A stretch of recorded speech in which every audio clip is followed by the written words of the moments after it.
Okay, guys, we're going to call the meeting to order. Okay, the meeting is called to order at 6:30. Will the clerk please call the roll?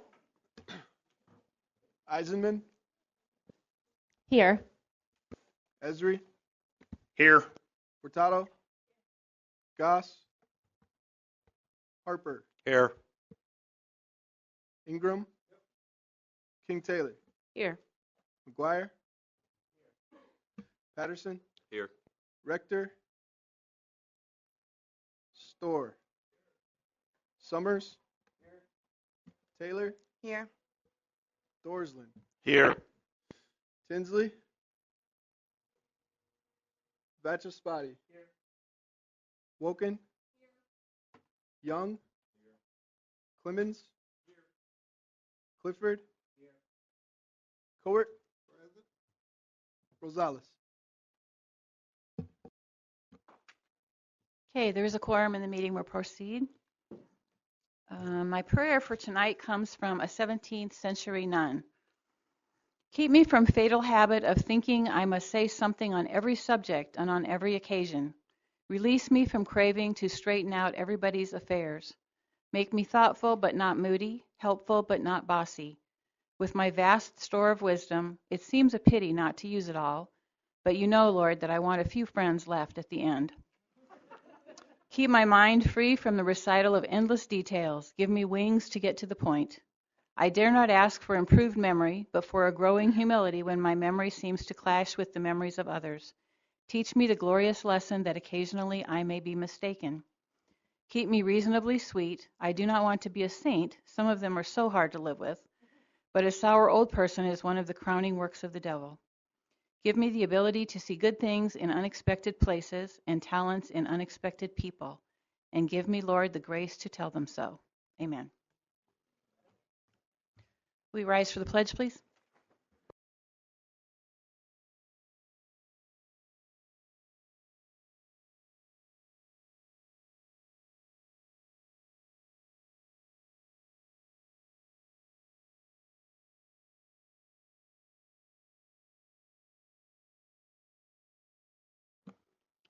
Will the clerk please read the notice of the meeting?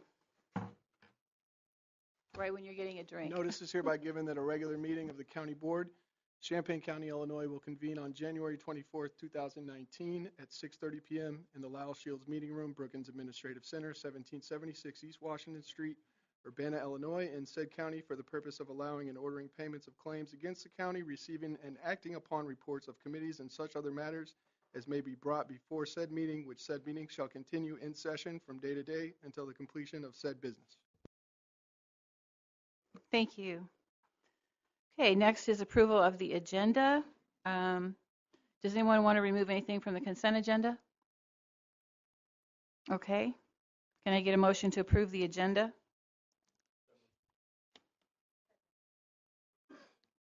Okay. Motion by Vachaspati and second by King Taylor to approve the agenda. Any discussion? Hearing none. Those in favor? Those opposed? Motion passes. Next, we have the date and time of the next regular meetings posted in your agenda. This is the standing committee meetings for February, the committee of the whole meeting, and then the county board meeting. There is a reminder that the county board photo will be taken prior to the meeting on February 21st. So please put that on your calendars to be here for that. Wear your best suits and all those kind of things.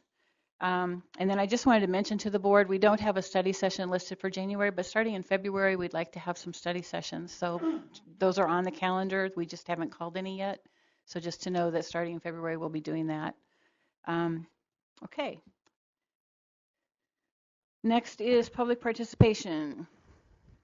We do have a couple of folks here for public participation. When I call your name, would you please come to the center table here and state your name for the record, and then each person will have up to 5 minutes to speak. The first person is Mr. Jarrett Clem.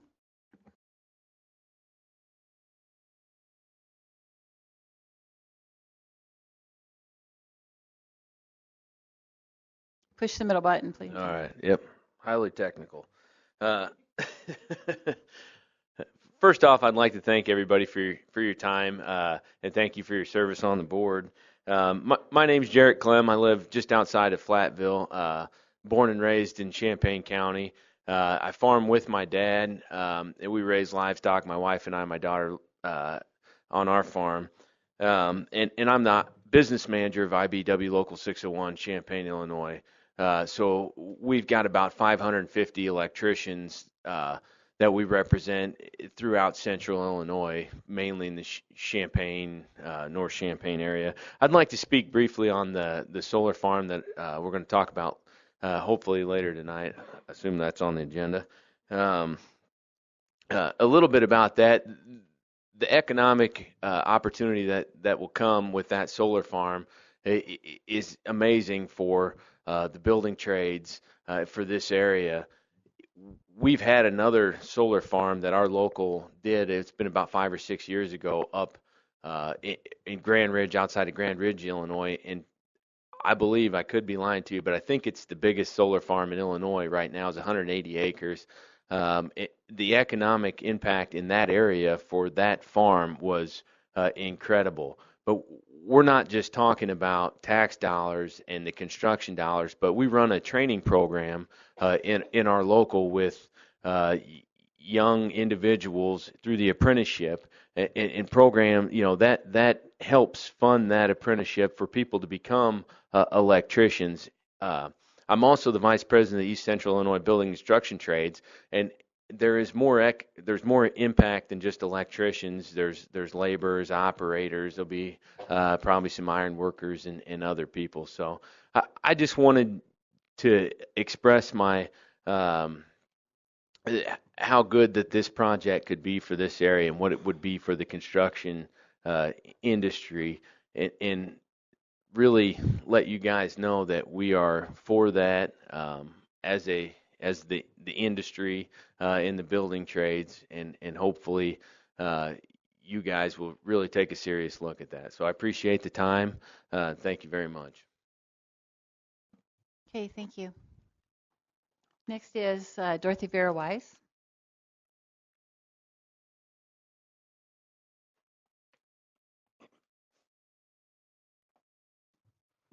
Good evening. And I'm going to add my thanks to all of you for coming out on cold nights like this or hot nights in the summertime and for your service on the board.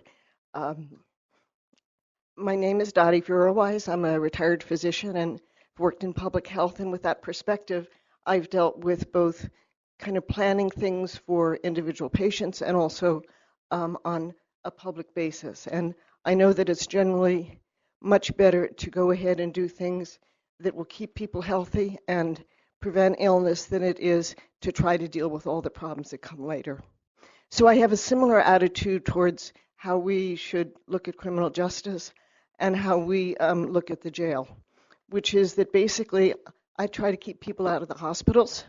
I also try to keep people out of jail and provide programs that would help this. And over the past 5 years or so, 4 or 5 years, I've been coming to the board every 3 to 6 months to say what's happening in the jail in terms of the numbers of people who are there. And so for those of you who are relatively new on the board, and I guess close to a third of the board is pretty new, I am giving not only the population information, but also a little bit of other background about it. And I've compiled this partly from the reports that the Sheriff's Department has been sending to the Illinois Department of Corrections that former Deputy Chief Sheriff or Chief Deputy Sheriff Alan Jones was providing to me. And over the past 6 months, I've just been getting it off of the county website where the Sheriff's Department posts some information. And so I'm not going to go over any specific details of month-to-month stuff, but as you can see from this, from year to year, there has been a decrease in the number of people in the Champaign County jails, and from 249, so basically 250 average back in 2012, and in 2018 the average was about 163. And I do need to say that for the past 6 months of the year, the numbers were not quite as complete because I was doing it on month-by-month basis on data that's put on the website and then disappears 24 hours later. And so sometimes I would miss it on vacations or things like that. Sometimes it wasn't posted like on a number of weekends, but this is still pretty close. I think it's also useful to look at the data spread out in a different way. Down on the bottom here, the very top line at the beginning, that was back in 2012, and it stayed pretty high. And the bottom line, which is the darker blue, was this past year, 2018. And you can see that that stayed lower than the rest of them on a month-by-month basis. And I am really happy that that has happened. Some of it was due to changes that were made in whether people were automatically taken, if they were had an interaction with a police officer or a sheriff's officer, whether they automatically went to jail or they were given a citation or and notice to appear at the county court. Some of it was because of implementation of mental health screening projects that identified people who were frequently coming to jail primarily because of mental health issues and connecting them with treatment. And then this year, the significant decrease this year was at least partly due to a change in the state bail laws and requiring that people, that the amount charged for people be reasonable in the context of what their resources and income were. So that's the basic story, and it's a good story. But I know that you're all going to be dealing with the question of what to do about our jails, and I think it's pretty much consensus that we should just have one jail, that the downtown jail should be closed. And the question is how many people should be able to be put into the satellite jail. Is that the 1 minute? That one I saw flash on the screen a moment ago? Okay. The 5 minutes has expired. Oh, okay. That's one over. All right. And along on the back, this is the month-by-month data, and you can see that it goes from the dark of night to a pretty sunny area over as we get into 2018. And So hopefully your it time has expired, Dottie. They're trying Continue. to do something up there, but it's Okay. And I encourage you to look at what's here on the bottom, which talks about where you can find some of the data and some of the recommendations that were in the Community Justice Task Force and the ILPP report. Thank you very much. Sorry, I'm used to seeing the constant reminder, and I guess think it we're helped having me. technical difficulties. Okay, thank you. And thanks for the handout. Okay. All right, next item on the agenda is the consent agenda. We need a roll call to approve items on the consent agenda, but I need a motion to approve, please. Okay, I'm sorry, missed the first. Who made the motion? Okay, Ms. Coert made the motion, second by Vajaspati. Any discussion? Okay, roll call. Eisenman, Yes. Esri, Yes. Furtado, Harper, Yes. Ingram, Yes. King Taylor, Yes. McGuire, Patterson, Yes. Storr, Summers, Taylor, Yes. Thorsland, Yes. Vajaspati, Yes. Woken, Young, Yes. Clemens, Yes. Clifford, Coert.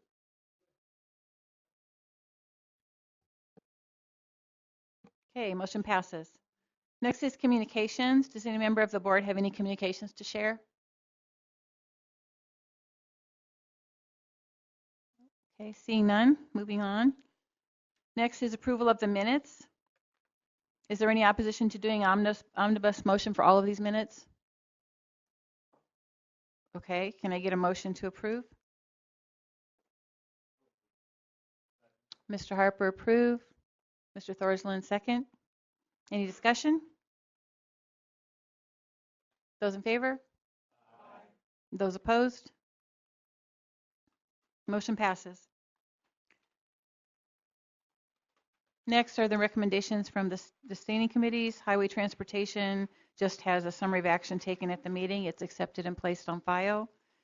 Environment and Land Use also has a summary of action taken at their meeting. It's accepted and placed on file. Will the ELEC chair please read the committee's recommendation for item 1? Yes, thank you. I move adoption of ordinance number 2019-1, granting a special use permit in zoning case 898-S-18, Prairie Solar 1 utility scale photovoltaic solar farm. Okay, McGuire, second. Any discussion? Yes, Ms. Eisenman. I don't know if there's anyone here from the company representing the solar farms this evening. Do we know? Is there? Yes, I Okay. believe there is. Well, I just have a couple of points, and my first one is that the level of the noise is getting a lot of attention and a lot of discussion. And so I just would like to know, or I just want to make sure that we have what happens if the noise level does get above the 39 dBAs after they're installed. Because I know that that is what is set. What are we going to fine them if they go above it? Is it going to be turned off until they're, I mean, what is the plan in place? Okay, Mr. Hall, can you speak to that? This is Mr. Hall, who's our Director of Planning and Zoning.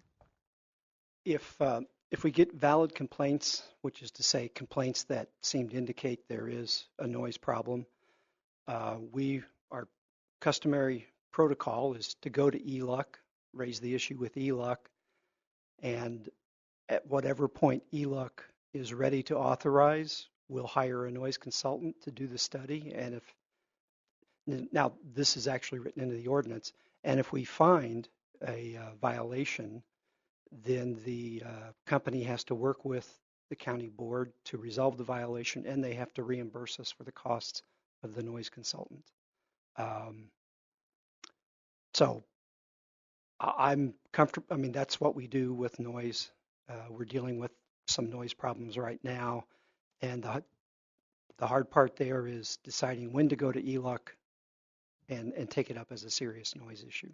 So in this case, 39 is such a low noise level that it's probably going to be even more of a challenge. But we will be reimbursed for those costs once we find out there's a problem. Okay, any other questions? Yep, go ahead. Okay. My other question is, so I have 3 points. So here's point number 2. The other item is the safety of the solar panels. Is there something toxic in them, and what's going to happen to them afterwards? This is such a large-scale solar farm, larger than any that's in Illinois right now. So it's like 555,000 panels at the end of this that are damaged or broken. And I know that they're going to come up with the plan at the end, but I just was wondering if the company could provide us with, from the manufacturer, a spec sheet that says what is in each panel, what is it made up of? Because somebody has what's in all of it, and then then we wouldn't have any question about it, right? So I don't know if that's able to be provided for us or not. Okay, Mr. Esri? I can't speak to exactly what's in it, but I know at the ZBA meetings that I've attended, the idea of toxic substances that's being included in these panels that could potentially leach into the soil was ruled out by BayWa. The panels, I'm not saying there aren't panels out there in the past and maybe even still that have those in them, but these type of panels are not that type. I guess I would basically say, from what I heard at the ZBA meetings, these panels are largely inert. Put them in the ground and basically nothing's going to happen to them. They'll just sit there and dig them out a little bit later and they'd be dirty. And if there's something that could rust or interact with water, maybe it would, form like a copper oxide or something like that instead of being just copper, but it's not going to leach into the ground and pollute the ground. That was what I remember hearing. But yes, and I'll just make, if I could, one other comment. We do have Mr. Fitzgerald and Patrick Fitzgerald, the attorney for Baywa, and we do have Mr. Patrick Brown here in the audience if we needed to suspend the rules. I mean, that's what we used to do, but anyway, they are here, and I'm sure they're willing to answer questions if we're willing to suspend the rules if needed, and if we have questions that we think could best be answered by them, I'm sure they're willing to answer them as best they can. Was that sufficient, or do you want to suspend the rules? Well, my main concern is when we're done with them, where are they going to go? Like, I feel like we're dealing with legacy landfills, like things, so many years after, like, oh, wait a minute, how do we get rid of how do we clean up? And so my concern is, what do you do with 555 some odd panels when it's in 20, 25 years? Where are they going to go? Okay. So getting removal of them. There's nothing in the ordinance that says what's going to happen to them. We can't control that. The thing I will say, though, they aren't going to get buried in a hole on the subject property. That's for darn sure. If they're going to get landfilled, they'll get landfilled. If there happens to be something in them that is toxic, they'll have to go to an approved landfill. And unless, of course, the ordinances and laws of the state and federal, whatever would apply, aren't followed. And could that happen? Yes. Is it likely to? Probably not, since it's on such a large scale, in my mind. Because, yeah, you aren't talking about one truckload that somebody scoots in there and dumps a truckload of solar panels and they get buried over and no one notices it until it's 2 years on down the road. And, people, maybe even experts suggest, well, it's not worth digging it back up because it's so small of a load. I would think most of it probably will be recycled, personally. There's going to be enough metal and substances in there. Granted, maybe newer solar panels will come along to where these will be outdated, but the substances that they're made of, to the extent that they can be, I can't imagine that with this great of a number of them, that somebody won't come in there and take them and recycle anything and everything out of them that can be recycled. Will there be parts of them that maybe just end up going to the landfill? Yeah, I can easily see that, But the number of these that are going to be, again, we aren't talking like 2 semi-loads, 3 semi-loads. No, we're talking multiple semi-loads. They'll be taken care of, and I can't imagine that, again, anything and everything that's potential to be recycled out of them won't be recycled. My opinion, I'll give you that, but I'll believe that until I'm totally proven otherwise. Okay, do you have another question? Yeah.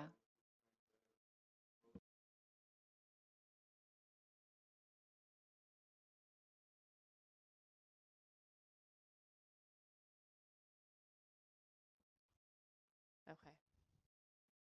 It doesn't matter. My last question and point is, and it's been brought up, so these are 3 areas of concern: the noise level, the safety of the panels, what's in them, and then the prime farmland. This is, I think earlier the first man who spoke, Jared, said that he helped do a 180-acre solar farm, so that's the largest right now in all of Illinois. This is 1,600 acres of farmland being taken out of production.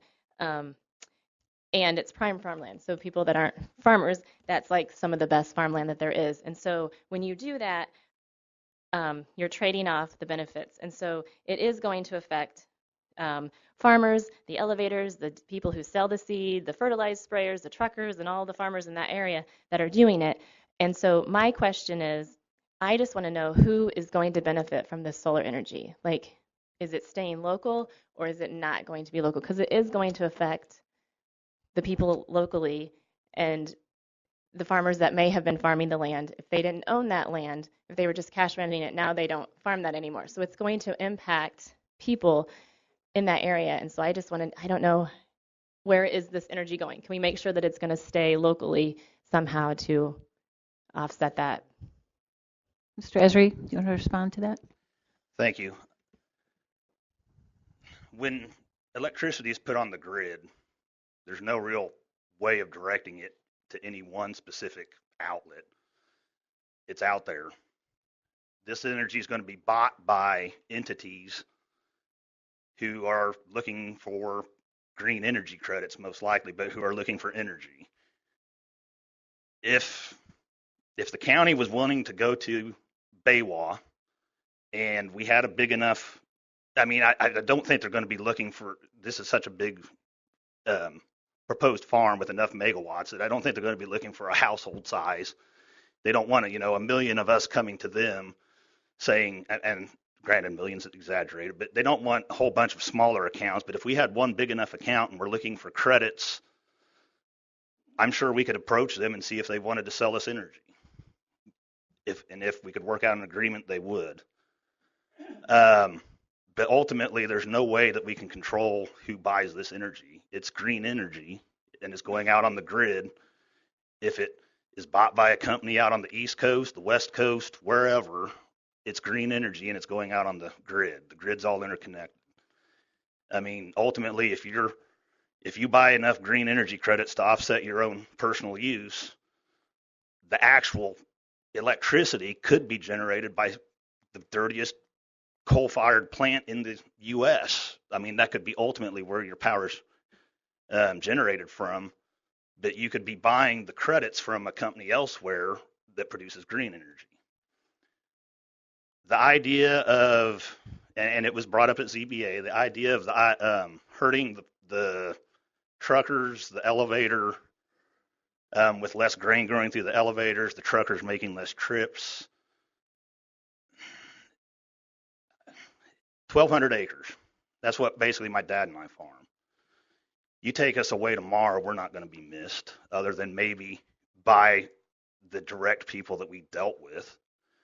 But if I were a custom sprayer, say, and I hired a custom sprayer every year. It was the same person. Let's say Stan Harper here. He custom sprayed, and I hired him every year. Had been doing this for 20 years to spray my acreage. Yes, it might affect Stan, but if he's a good custom operator, he'll pick up more ground. The elevator was shut down this fall because there was so much grain, they were full and they couldn't get trains. So there were times that people had to quit harvesting. So 1,200 acres, maybe we can haul a few more loads in a day, certain day, and finish up a little bit quicker. But ultimately, 1,200 acres isn't going to matter much. They're going to have, I believe it's 12 to 14 full-time jobs. That offsets a large part of where this ground being taken out of is going to be made up in the greater community. It affects individuals, yes, but it affects some of them for the negative and some of them for the positive. The idea, if you're renting a piece of this farmland that is all of a sudden go into solar farms, if you're renting the ground, there's no guarantee you're going to be farming it next year. If I, as a landowner, even if I have, say, a 5-year contract with you to farm that ground, and we're just on year 1, if I want to break that contract, and I have deep enough pockets, or think I do, I can throw enough money at it that you can fight it tooth and nail, but if I want to throw enough money at it, there'll be no court in the states that won't say, hey, you're getting so much money, you're well compensated for what you could have made, even on like 4 more great years that, sorry, your contract's broken, and now they have the use of that land to do what they want to with it. That's part of the game when you don't own the land. You only have that option for as long as you have the option to farm it. If you had, let's say, a year-to-year lease, there's no saying that somebody doesn't come in from 5 counties away who thinks they want to farm the lower half of Illinois, offer your landlord $200, I'm exaggerating, but $50 more an acre, $200 more an acre, and all of a sudden, guess what? You don't farm that land anymore because you can't match that price. It's going to hurt you if you were farming that, yeah. But again, you don't own the land, you're leasing it. That's part of what comes with leasing. You could equate it to renting or leasing a home in town. Again, if that owner wants to move you out and they want to throw enough money at it, they'll break that contract and you'll be having to find a new place to live. So yeah, there's gonna be some people hurt. There's gonna be some people who gain. The individual landowners are doing this for their own reasons. There's no doubt some of it is money, because the numbers that are being thrown around for the yearly payments on a per acre basis are well above what you can get on a cash rent basis for farm ground. I believe one of the participating landowners, submitted a letter to the ZBA that said part of that money that they're going to use is going to go to send their daughter to college. So is it just going to go straight into their bank account? In that case, not necessarily. Not going to say some of it isn't. What if you're a retired farmer, you own the land? Hey, that's a nice retirement account. So, like just about with anything, or probably with anything in life, there's pros and cons, yes. I guess you just have to weigh out in your own mind, is this for the greater good or the greater loss, I guess you'd say, of the community as a whole? It's not, do I still have some reservations? Yeah, one of it is green energy. I'm not against it, but I don't think it's a total end-all, cure-all at this point in time. Because right now, the wind doesn't always blow. The sun obviously doesn't always shine, because it's nighttime right now, and we don't have good enough storage capabilities to store all the energy that could be produced during the day. So as of right now, I don't believe green energy is the cure-all for our problems, our issues with burning fossil fuels. So yeah, I have reservations, and I've said it before with community solar farms. I've come from a farm background. Ultimately, I don't like seeing it taken out, but I still have to, in large part, I go back to individual property rights, and I don't believe that this is ultimately hurting the ground. I ultimately don't believe it's truly hurting the neighbors or the greater community. Thank you. Okay, Mr. Thurston, would you like to speak to the issue? I serve on ELOC now, and I was a former member of ZBA for 10 years. Worked a lot with the wind farm, which was a very similar case, except that there was the visual aspect of a wind farm that we don't really have with this. As far as the noise, the thing we need to remember is 39 dB is very quiet. The biggest concern people had with the wind power was nighttime. Solar farms don't make any noise at night. The inverters don't make any noise because there's no sun. So the highest incident time for nuisance is the quietest time for a solar farm. As far as the waste, I know you had a concern about the waste. I think that if we took all of these solar panels and put them in a big pile at the end of a 20 or 30 year run, keep in mind this is there for 20 or 30 years, and took 1 month worth of iPhones and piled them next to it, the solar panels are much more likely to get recycled than all that electronic waste that we're all guilty of. Everybody's got a drawer at home with how many phones in it. So I'm not deeply concerned about it. The basic component of most parts of a solar panel in the end is sand. It's glass, it's silica, it's things. The land's not gone, it's fallow. This is basically a canopy of trees that happen to be made out of glass and shiny parts. And they're going to plant prairie pollinators underneath it because they learned from the U of I that Illinois grass grows really tall. So they're going to plant the proper stuff under it. When these get pulled out, the farm ground's there. Only 24 or 26 acres is going to be compacted road, which can be ripped back as well. There'll be no gravel. In the just Champaign County, 1,200 acres, as Mr. Esri pointed out, is actually really not a lot. And it's 1,200 acres of solar panels, 1,600 acres is in the farm. There's some debate whether some of that will still be farmed. So they were very proactive about where they sited it. It's in probably one of the better locations. They were very proactive with the village and moved a good portion of it so that it wouldn't box in Sydney. Most of the development in Sydney is going to the west, and they moved everything from the west. The energy use and locality, the grid is probably the biggest example of socialism in the United States. Uh, it's a giant bucket. When it works, we all can take something out of it. It's very difficult to direct unless it's a microgrid like we have on Neil. But the overall good is that during especially these summer months of high energy load, we will have this passive electrical generation when we need it a lot in August, that doesn't make a lot of noise, isn't taking up a lot of space, and is filling that Midwest grid where we know it gets hot. As cold as it is today, it's going to be hot 6 months from now, and we're going to be complaining about that. Uh, in the end, as Mr. Estry points out, the landowners decided what to do. This is guaranteed annual income on land, which the land I have out in Newcomb Township, I wish I had a guaranteed weekly, monthly, or year income, or any sometimes. It's not subject to the ups and downs. They have the tax credit already, so this is going to be a productive solar farm and bring a lot of money in. I think Mr. Essery is correct. In the end, it would be not very different than one tenant farmer suddenly deciding that they were much more interested in vacationing in Bermuda, and they just stopped farming the ground and turned it into something else. It's not development that will take this land out permanently. It's development that will take it out for some time, and arguably, it probably will be better ground underneath when we're done. So that's all I have. Mr. Harper, would you like to speak to the question? Yes, thank you. I'm going to look at it a different way, and as Aaron and I are the same district, and it's not that I'm against green energy. I'm an old farmer, and I know there's people sitting out there that know I'm an old farmer.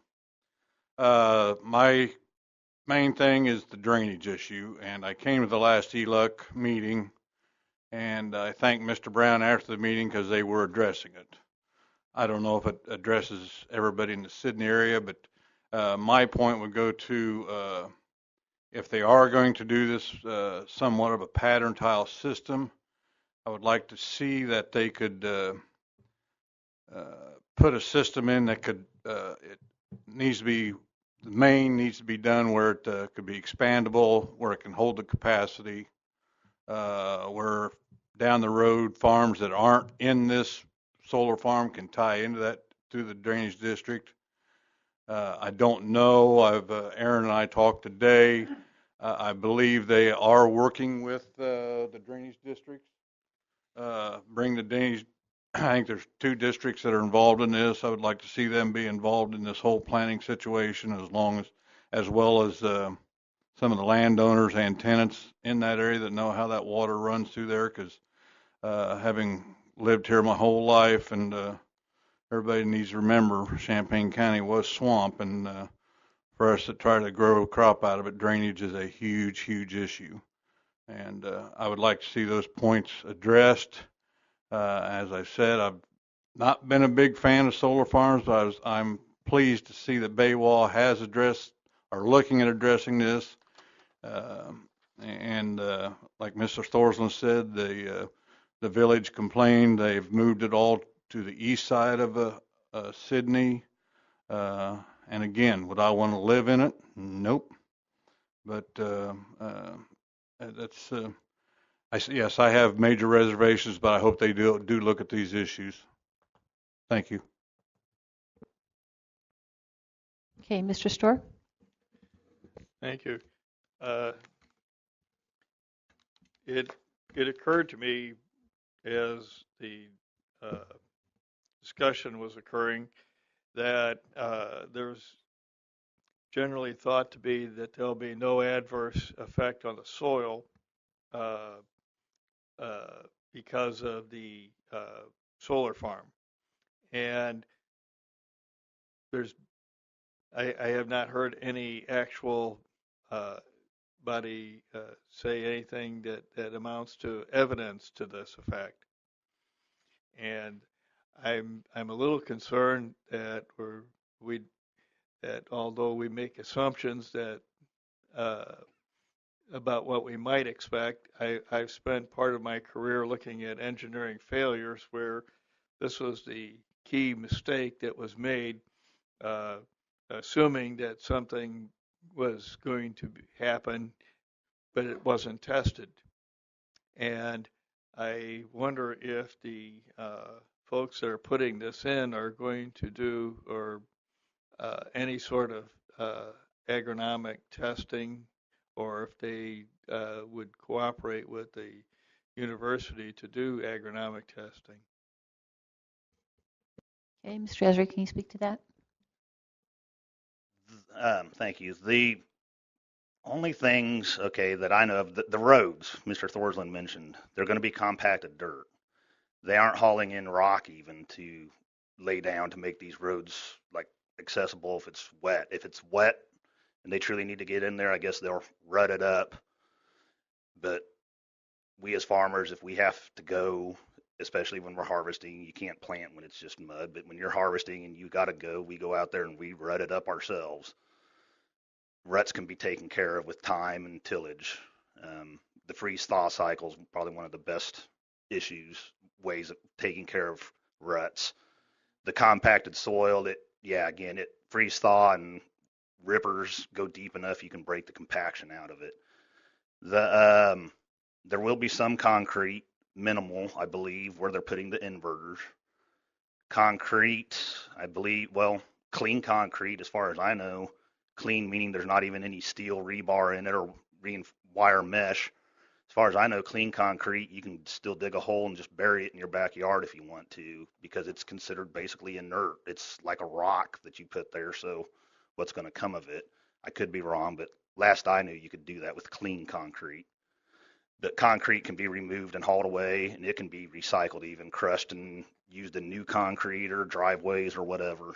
And the metal can be separated out of it, and the steel and reinforcement, and turned into new steel.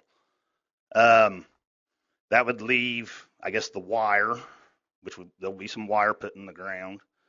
That can be pulled back up and recycled.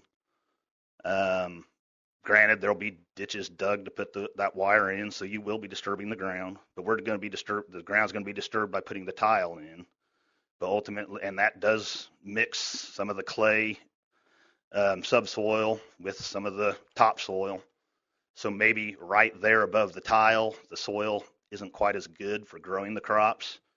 But yet right there above the tile on a really wet year, that if there happens to be like one row that's right on top of that tile, it's probably got the best drainage. So that one row is probably going to yield the best. If you were to separate out those rows by row by row by row, that one row would probably yield the best because it's got that drainage right under it. So the same mixing of soil, yeah, that could happen, will happen probably with putting the wires in the ground, but ultimately our soil around here is good enough that that's not going to be much of an issue. So about the only other thing that I can see that would be going into the ground would be the pilings or the steel I-beams, H-beams that would be driven into the ground. I would assume these would be galvanized. The idea being that the galvanization helps keep them from corroding for a longer period of time. I don't know. I have no idea what the galvanizing does to the soil right around it, but I don't believe it would go very far. But there's galvanized pipes. The guardrails along the interstates are galvanized. Galvanized steel goes into ground contact basically everywhere, you could say, where there's construction of any kind.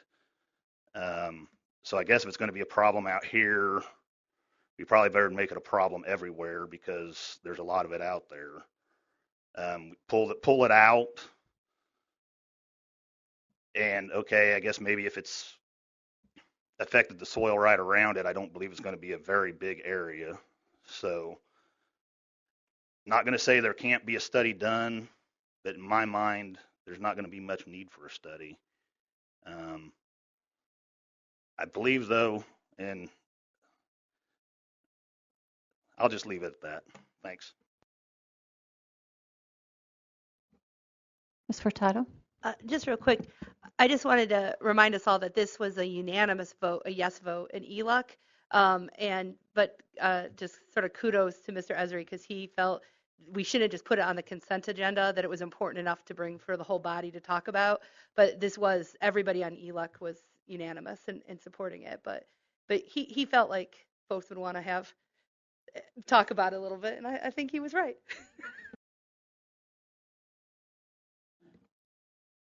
Anyone else wish to speak?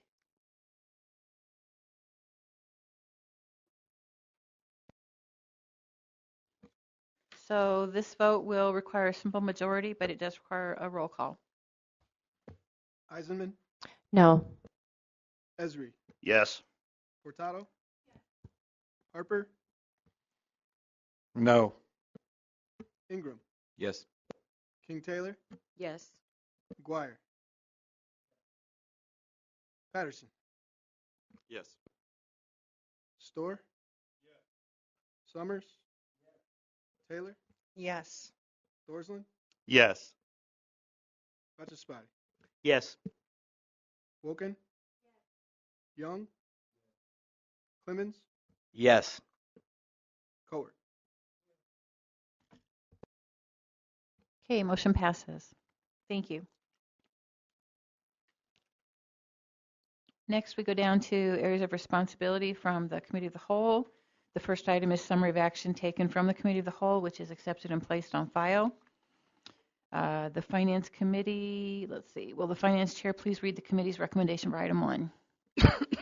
I move the adoption of resolution number 2019-8 authorizing budget amendment 19-00005 Fund 075 Regional Planning Commission Department 870 Weatherization NICOR increased appropriation $85,000, increased revenue $85,000. Reason to accommodate a new contract with NICOR that supplements the Illinois Home Weatherization Assistance Program. This contract will provide enhanced weatherization services in northern Champaign County, including insulation, air sealing, and health and safety measures for an additional 10 income-eligible households. Okay, a second, please. Ms. Cowart. Okay, there is a memo in your yellow packet, the one that was left on your desk, because there were questions at the Committee of the Whole. Any discussion? The Ms. big Furtado. question, I think, was, is this up to 10 people that will be served or 10 or more? And the answer is 10 or more. That I think was the big question. Any other comments? Okay, those in favor? Those opposed? I'm sorry, it requires 15 votes. Eisenman, Yes. Esri, Yes. Hurtado, Yes. Harper, Yes. Ingram, Yes. King Taylor, Yes. McGuire, Patterson, Yes. Storr, Summers, Taylor, Yes. Thorsland, Yes. Batchespati, Woken, Young, Yes. Clemens, Yes. Cowart. Okay, motion passes. Going down to new business. The Finance Committee has some new business for us to have. So let's see, can the executive get a motion to adopt the first resolution to authorize payment of claims? Resolution number 2019-6. Ms. King Taylor, can I get a second? Ms. Taylor, any discussion? Yes, Mr. Storr? Could somebody elaborate about the skylight repair at the jail? Oh, is that the next one? Oh, my This is mistake. payment of claims. I'm out of order. Any discussion on payment of claims? Okay, seeing none. Requires a majority. How many in favor? Aye. Okay, how many opposed? Okay, motion passes. Can the executive get a motion for the adoption of resolution number 2019-7, authorizing purchases not following purchasing policy? Batchespati, and second was Patterson. Discussion. Mr. Storr. Is this skylight repair at the downtown jail or the satellite jail? I do not know the answer to that question. Somebody knows. It's the downtown jail.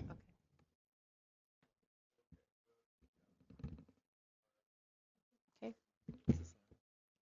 Any other questions? Mr. Ingram?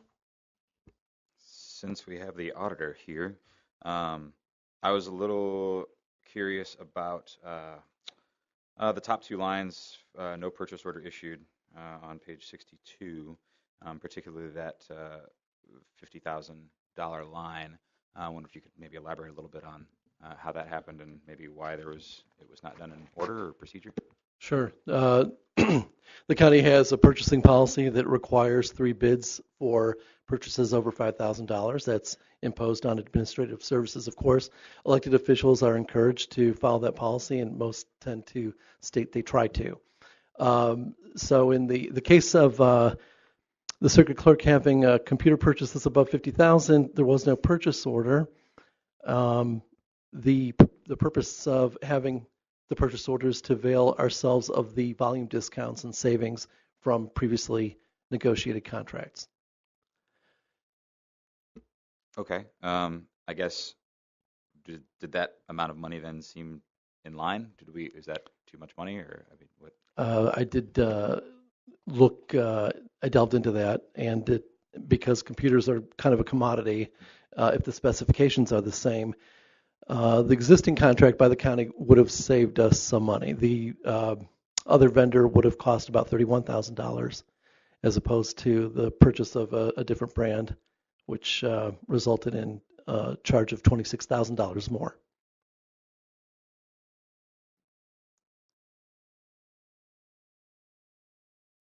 Mr. Esri? Go ahead. Mr. Danos, Yes. is this money, is this coming straight out of their budget? I mean, this circuit. Their budget. So is that not one of these where, yes, it'd be nice to see us save money, but ultimately if they've got it in the budget, they can somewhat spend it how they want to? I mean, I don't to put agree it with in that. that. No, it's taxpayer money, because if it's not taxpayer money, it's raised from fines and fees. And if there were, perceived slack in the budget, you could then lower the fees that fee payers pay. Well, I agree with that, but ultimately, if it's in their budget, I'm not. As elected officials, they can largely take their budget and, yes, we can try and provide guidelines for them as a county board, but once they're elected and they have their money, they have their money when it comes right down to it. You're the county board. It's up to you to approve this. I'm informing you of what's going against purchasing policy. Okay, Mr. Vachaspati? So what would happen if we didn't approve it? I mean, presumably we've paid Dell money and we've gotten computers back. If we don't approve it, I assume they're not going to take them back. Okay. This is advisory in the sense that the elected officials are not subject to this rule. So they would not, the official in question would not return those computers. That is not the case. Any other questions, discussion?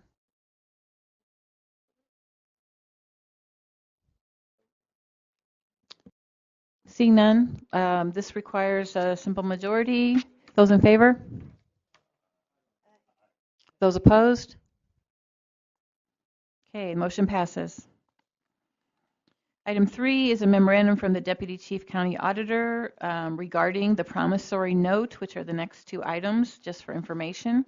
And the item number 4, please bear with me while I read this. Go to your yellow handout. There's an updated version of this item that was in your agenda packet because it was filled out and reflects that a proposal has been received from Hickory Point Bank for the purchase of a $1,980,400 taxable promissory note series 2019 of the county for the purpose of financing certain outstanding operating expenses relating to the county's nursing home, and the county board will consider the adoption of an ordinance providing for the issuance of said note to be repaid within 2 years at a 3% rate of interest. Would the Finance Vice Chair like to make a motion regarding item number 4? Yes. Do I need to read the whole thing? Okay. I move the ordinance number 20192, an ordinance providing for the issuance of a $1,980,400 taxable general obligation promissory note, Series 2019, of the County of Champaign, Illinois, for the purpose of financing certain outstanding operating expenses relating to the said county's nursing home, providing for the security for and payment of said note, and authorizing the sale of said note to Hickory Point Bank and Trust. I get a second by Ms. Cowart. Any discussion? Mr. Esri. I'm not going to take credit for this. The credit goes to Sheriff Hample, who takes our minutes at the Republican caucus. The last page of the ordinance, both in the packet and the new one at our desks, it has Miss Lorraine Cowart's name as Lorraine Coward. There's a D on the end. I don't believe that keeps us from taking action on this tonight, because ultimately that was a simple spelling error. And I mean, spell check wouldn't catch that, because that's a perfectly good word. So, I mean, all I would think, it delays it long enough. I don't know when they get signed, but just a new back page I would assume needs to be printed up with the correct spelling of Miss Cowart's name. And again, Correct. Yeah, we can make that. I can't take credit for that. Okay. Okay. We can certainly make that change to the document.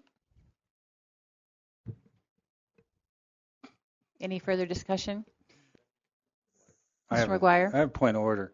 I'd like to suspend the rules since we haven't had these two issues come before the cow for the promissory note, and so that we can hear these next two items. Yes, we could suspend the rules because there is a deadline to be met here. The idea being to take these into the 2018 budget. We were not going to suspend the rules, but we can do that if you feel more comfortable. I mean, we certainly could. Require a second.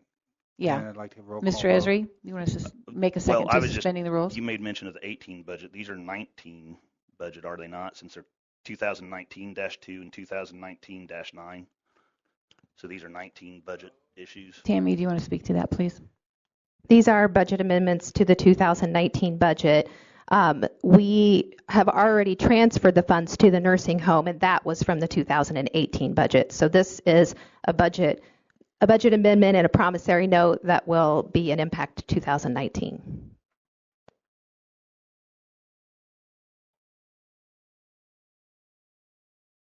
There's a motion on the floor to suspend the rules so that we can consider these two issues in the point that they might not be considered emergencies. Mr. Esri seconds that. Any discussion? Okay. Should we suspend the rules? All in favor? Oh, Kyle, I'm sorry. Were you going to discuss? Jim, could you just clarify what you're suspending? Well, I think they usually go through a committee before they become before the full board, and we're considering them because they are an emergency. Then they are coming to the full board.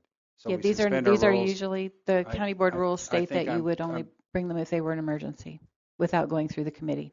And that's why we are suspending our rules, because they're an emergency issue. So we would suspend the rules so they could come directly to the full board. And are you saying that it's already in the rules that if they're an emergency, they can come to the full board? Yes. Your rules allow things that are emergencies or that have deadlines to come to the full board without going through the committee. But if Mr. McGuire is concerned about that, we can suspend the rules just to be sure that everybody's agreeing with that. So we have a motion on the table to suspend the rules. There's been a second. Any further discussion? All in favor? Okay. Those opposed? Okay, we'll suspend the rules to take care of these two items. Back to the motion on the table, which is the long motion that Stephanie read. It's been moved and seconded. Any further discussion?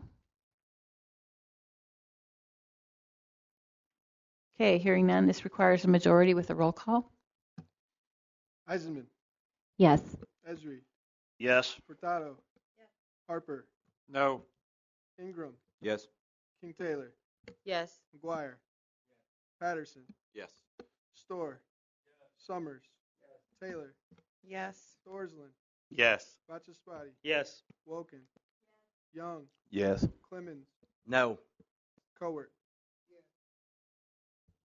Okay, motion passes. Would the Finance Vice Chair care to make the motion regarding option 5?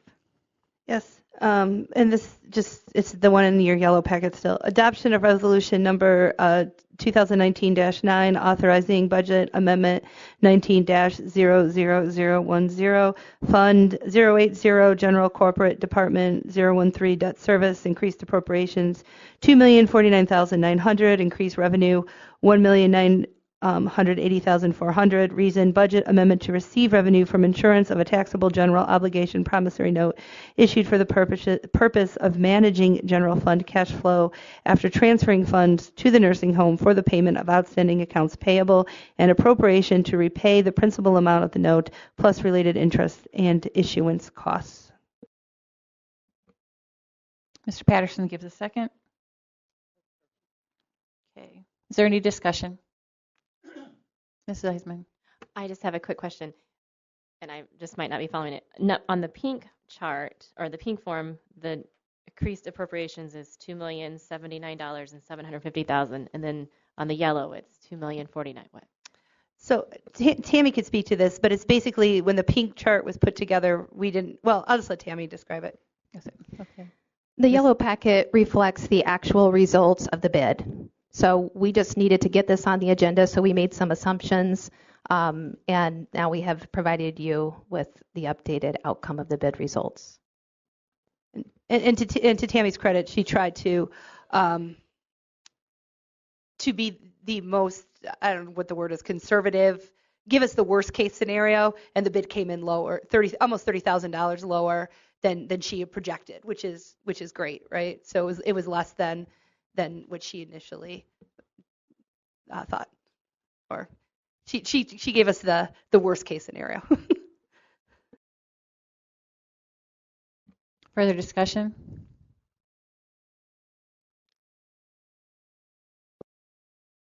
This requires a roll call vote with 15 in favor.